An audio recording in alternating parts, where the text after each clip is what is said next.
Pinto into the starting lineup, replacing Nico Salva, while Cliff Hodge is still hurt, no? Pinto, the Latran Knight. Meralco, of course, twice in the finals. Nice passing. They've been channeling the ball well, and as we said in the streets before, magaganyan, uwian na. That's a good passing play. It's just a good defensive play there by DJ McDaniels. And a very early substitution. Teka muna. I think we gotta get Toriano into.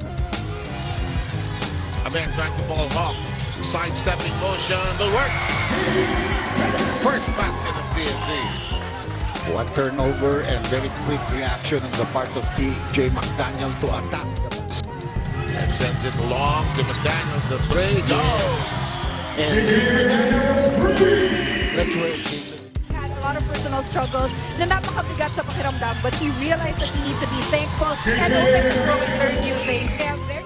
all of a sudden it's got Almasad with it pa. Simple. This one I say when you see an empty. When he's isolated, it's all over. I remember with the Alaska team. Oh, another three-point shot. And he's getting going. He's keeping it. Di totoo yung pare. Sabi niya sa akin. Ito naman si Amy. Oh! Ito na. Point lead even further. The drive, the pass at the last moment. The tip-in works. That was another kick. Newsom.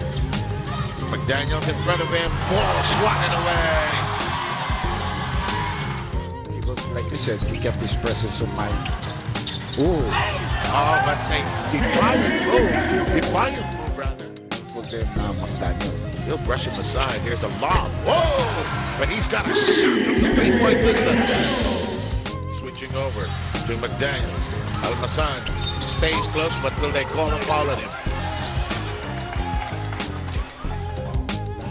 Doing the honors, swishing the ball. It was early with the user.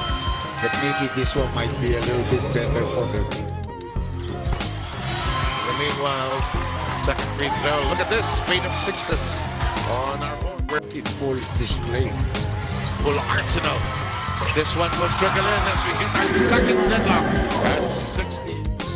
Continue to keep the lead. And see, there is no chance. Faudo has no idea how to defend the pick and roll.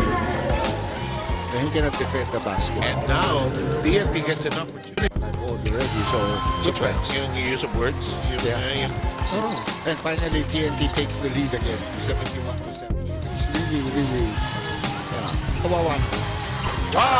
McDaniels! McDaniels dropping. He's in the box, puts it up. Still down to circle in, and TNT back in the driver's seat. What a nice performance. 37 points already against a very tough. More of Dr. J's teaching moment. They don't help from the weak side. They don't cover. They let him go baseline, but there was no shot blocker again. I like the way you called it, Dr. Patay ka. Papasok din. 91-89. Counter by McDaniels. That's Sealed another to the foul of line. Canyaleta. nagiging complacent sila, and that is something that they can't afford. But that's part of the stage so far is playing with his teammates. Almazan is also back in the game. KJ putting on a show.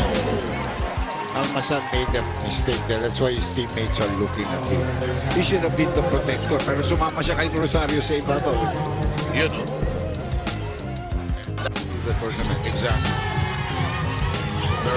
Breaks loose. Oh, but it's rejected. Good timing there by TJ McDaniel. 11 seconds left on the shot clock. Cobra, vitamin C, lakas ng protection. Cobra, ang number 1 energy drink. Walang mabantay. That's why I told you that use Almazan. Oh, okay. The inbound. And there's that foul you had anticipated. Yeah, but you have no choice. Scoring after it.